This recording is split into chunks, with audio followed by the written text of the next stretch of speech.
What would you guys do if you had a next door neighbor and you were very friendly with the neighbor every time they needed 10 or 20 bucks because maybe they were running short of money on payday? You hooked them up. Every time you needed a couple bucks, I guess they would hook you up. Not necessarily as much, but they were still there for you. But every single time your neighbor had a party, imagine if one of their friends that attended that party jumped over your back fence that you guys shared, and imagine if they constantly stole stuff from you, or maybe they unalived one of your pets, right? These things would become infuriating, but you wouldn't want to lose your friendship. So you go to your buddy and you say, hey, whenever you need me, I'm there for you, but if you don't keep your people that come to your parties from jumping into my backyard, we're gonna turn off the spigots and we're not gonna allow you to have that aid, that money. Well, apparently that's kind of what we, from the Donald Trump point of view, Orange Man, kind of feel like what we're doing with Canada and Mexico.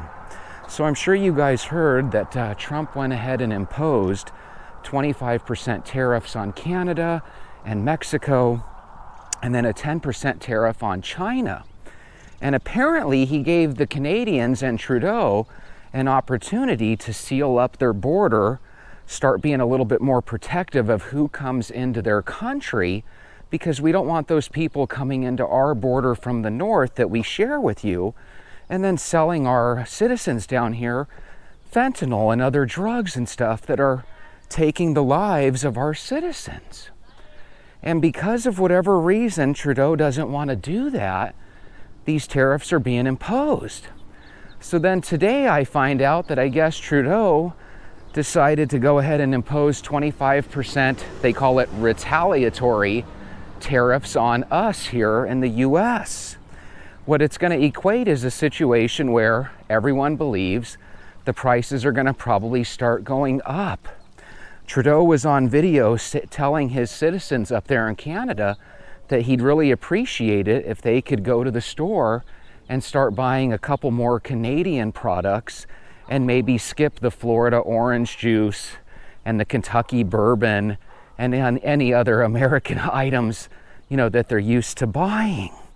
So in other words, everybody kind of gets hurt in this, but if you look at what Trump is saying, we've got 70, 80,000 people each year that seem to be losing their lives to fentanyl. And even if you don't lose your life to fentanyl, you're still living your life addicted to this horrible drug. And more people are getting afflicted with this illness every single day in this country. And so there's a part of me that says, golly, why do we have to do this to Canada? But then at the same time, when you have your citizens dropping like flies, I can kind of see where Trump's coming from. That's one thing about Trump. He makes a decision, and although not everybody likes it, right? Sometimes you have to take a step back, and you have to look at it and say, he's our leader. What were the alternatives? You can't ask people to do things. They'll say, I'll take it into consideration, and then it never gets done. So this is one of those things where he felt like he had to take this step. What's fair about Trump is that not only did he do this to Canada, he also did it to Mexico. I think he should have done a 25%er across the board to China too, but for whatever reason, maybe you guys know better than I do, he only put a 10% tariff on China. They asked him if this was specifically catered towards certain countries, and he made it sound like he's going to be going after the European countries next. So it sounds to me like a lot of countries that have been getting really good deals out of America are going to have to start paying their own way. The rich are going to have to start paying their fair share. I don't know too much about foreign products because I don't think I purchase that many foreign products, but I imagine some people do. If you feel like this is really putting a kink in your style, let me know down below. I heard, and I don't know if it was Venezuela or Colombia, it might have even been both, but again, Venters, if you know the answer, let us know down below. But I heard that President Trump boarded up a plane full of a bunch of illegal citizens. I think it was in Colombia, and these were the ones that were prisoners and criminals. And apparently he tried flying them down there, and about halfway there, they actually contacted us and said, hey, we're not accepting that flight. You're not cleared to land, right? So Trump said, okay, turn that bad boy around, bring them back here. But here's the thing, you're gonna get such and such tariff, and we're gonna pull the aid that we were helping with your country. And apparently within a couple of hours, they made another phone call stating, you know what, you're cleared for landing, bring them on in. Sometimes in life, you have to say no, right? Sometimes in life, you have to be a little bit harder and a little bit stronger. Now, why do I mention that? I mention that because it's time to do a Kaizen step up. I want us to start walking a little bit more. And when you are walking, maybe we should start walking with a little bit more pep in our step. We are starting to go into month number 2, actually we already are, of our 90-day challenge. Guys, this is that time when you start to lose weight. Might not happen at the beginning of this month, but it will happen towards the end of it. So if you've been walking with us for a month, let's step it up a notch. If you've been drinking 1 or 2 Cokes every day, enjoying yourself like the rich person that you are, it's time to put the Cokes down. Let's choose water. Let's also get rid of that second and third donut. And if you're still eating 2 or 3 donuts a day, you definitely have to slow down. This is the point in the game where we want to take it up a notch. And you want to know something, going back to what Trump's doing? I think it's very important that we start having some favor in this world. I feel like every single country dislikes us, talks crap about us, but then accepts billions of dollars in aid from us. Meanwhile, we're $30 trillion in debt, or whatever the magical number is. God, that is just a recipe for disaster.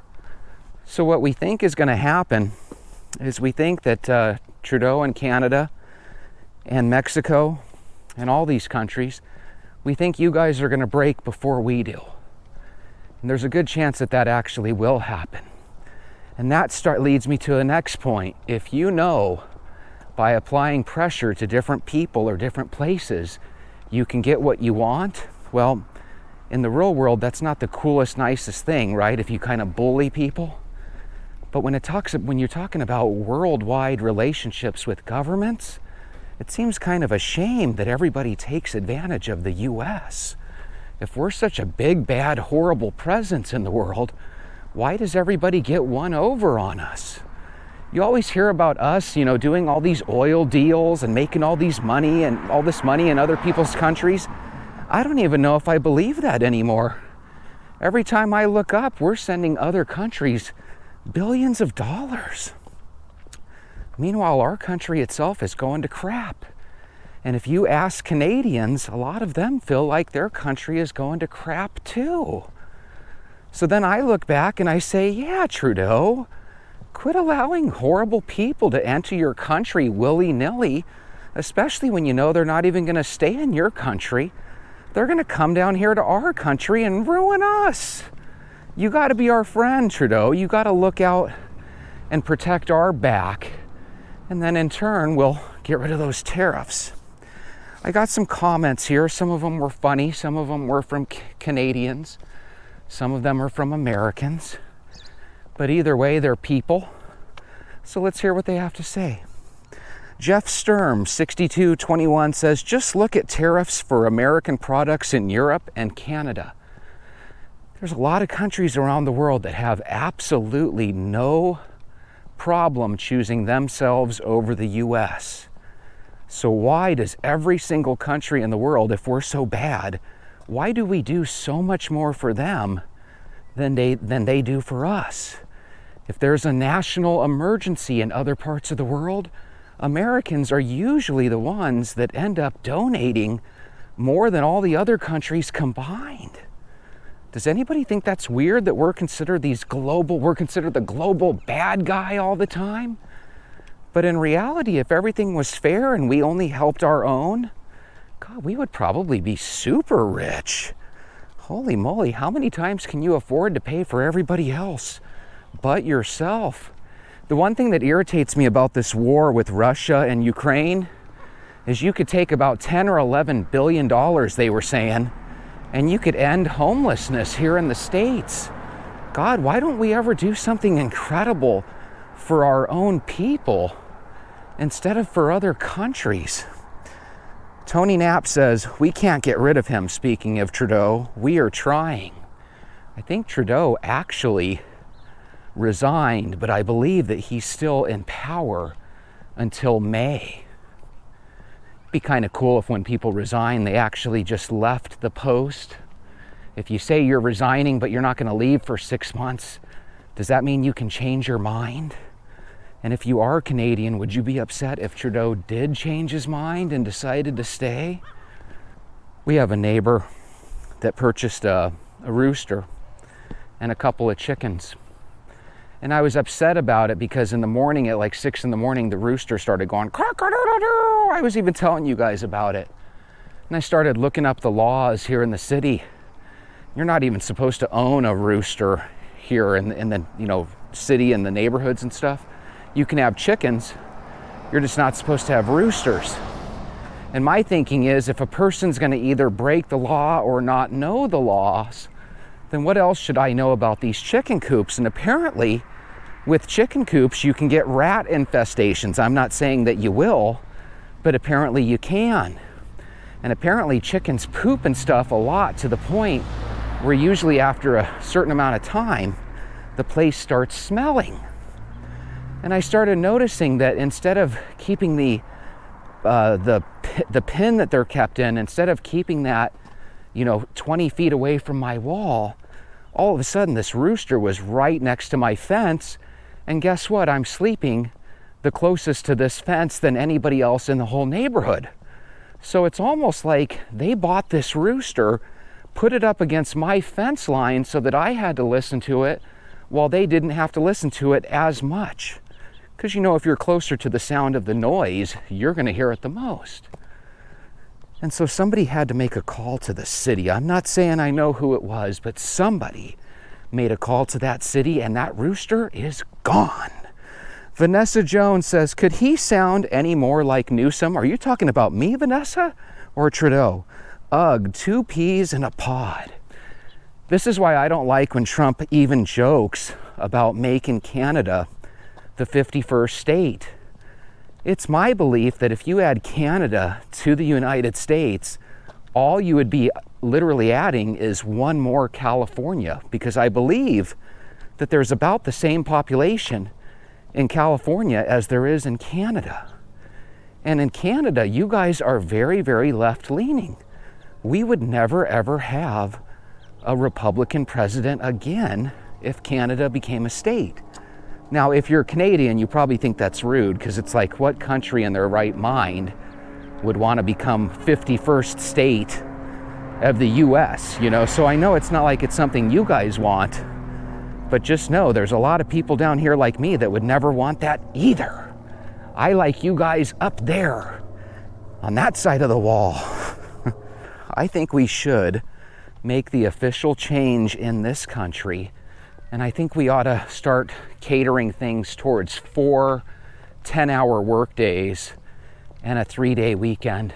There's something really pleasant, isn't there, about a 3-day weekend? The other day, we had MLK Day. And just that third day, just to be able to sleep in a little bit, enjoy yourself for an extra day, I just thought it was really, really pleasant. It still went too quick, right? Even 3-day weekends go quick. But I think if we just all switched over, especially now that you consider most companies are paying 36 hours for a full-time shift. Remember back when we were growing up, it was like a full day shift was 40 hours a week, right? Or a full week's shift was, 8 hours a day, however you want to say it. Now I feel like a lot of jobs are closer to 35 hours a week. If we're only going to work 35 hours a week, we might as well compress it into 4 9-hour days. What do you guys think? I think it would be a great idea. And by the way, back to what this person said, Vanessa, could he sound any more like Newsom? Whenever I do see Trudeau and whenever I do see Newsom, they really do kind of naturally remind me of one another. Do they do that same thing for you guys? I don't really like either of the two. I think in this world you have genuine people and then you have plastic people. And I can't help but think that when I see Newsom and Trudeau, it's like you really just have these really ultra-rich plastic people. I guess that's what gets me. What do they have in common with your fellow man, with my fellow man, with the average Joe on the street? I don't think those two have anything in common.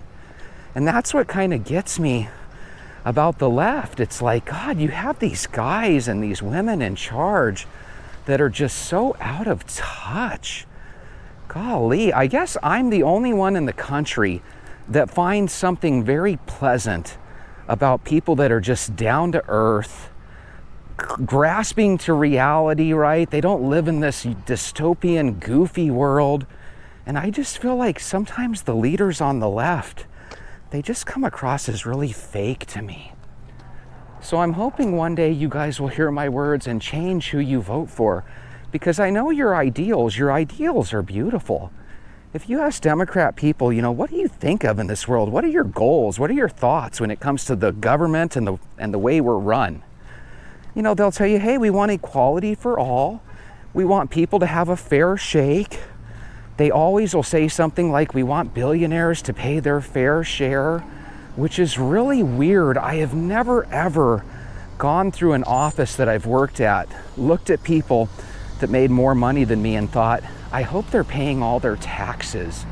Do any of you guys ever think like that? For some reason, over the last 10 years, that's all I heard Biden say was, let's have the billionaires pay their fair share. And then you end up finding out that all of the friends of the elite left are billionaires. It's like, what is this joke? This is a game, and I feel like my Democrat people are being fooled into believing the orange man is bad. But I feel like in reality, if you really open your eyes and look at it, golly, why are the richest of the rich Democrat? And why are they always wanting to make sure people pay their taxes? Weirdest thing. Liberty Matrix says Trump guts foreign president and prime ministers like fish. You know, some people might be disgusted by what Trump does and how he negotiates and the whole art of the deal and, oh, he's such a swindler. But the reality is, he's that guy you want on your side. When Biden calls the heads of OPEC, they don't even answer the phone. When Trump calls them, things get done. That's what gets me as well. It's like, don't you want a leader that when he tells the Colombian president you're gonna take your criminals back, don't you want to know that he's gonna be able to get that done? I do. Biden would have never made that phone call. And here's the crazy thing. If we're getting rid of all these criminals, right? That just goes to show you that the previous administration knew that they let all those criminals in. Isn't there a piece of you that should be a little angry about that? That's what gets me. It's like, holy moly, do we really have to watch and lose a loved one or two before we jump on that bandwagon? I remember the other day for his inauguration speech, Trump started talking, and you know how he goes. Sometimes you just laugh and giggle because you're like, I can't believe he's saying this stuff. But he had mentioned how we wanted to seal up our borders and literally get rid of the bad criminals on day one. And everybody there did a standing ovation except for a handful of Democrat leadership, except for Joe Biden, Kamala, her husband, his wife, and all those different people. Everybody else stood up and cheered. Except for them, it was like, my goodness, they don't even want the bad people to be kicked out of the country. It's one thing for you to stand up and say, you know what, I don't want people to lose their family and loved ones, right? Because nobody wants that. But shouldn't we all agree that we want the criminals out of here? Vancouver Island 67 says 100% there is no support for Trump or for Trudeau left here. I don't think that's true. I think even if you guys had an election, I think Trudeau would still probably some way, somehow get really close to half the vote. I know they're making it sound like he would only have 30% of the people that would vote for him, but I honestly don't believe that. I think whatever party he is in up there, I think half the people would still vote for him. That's usually how it works. I don't know if it works that way in Canada like it does here in the US, but look, you could literally throw up a can of sardines on the left and they're going to get about half the vote. You could literally throw up a can of sardines on the right and they're going to get close to half that vote. I have a feeling Canada's that same way. So when you say people can't stand him and everybody doesn't like him, I don't think that's true. How could he be in power for so darn long? And the only way he leaves is when he decides to resign. And I've never heard a person resign and then, they're still there 6 months later. It's the weirdest thing. Trudeau is kind of like body fat for us, isn't he, Venters? You want him out of there. You've declared that you've had enough of him and you're going to get him out in 2 or 3 months. But even saying that, it's hard to keep the candy bar out of our mouths sometimes. But that's the thing we have to do. Why? Because we know ultimately it's going to lead to a healthier us. And I think that's what we need to do. We need to start treating sugar and candy and junk food like criminals in the streets. We want them out of there. Are they still going to be there? Yes. There's always going to be a donut right there to tempt you.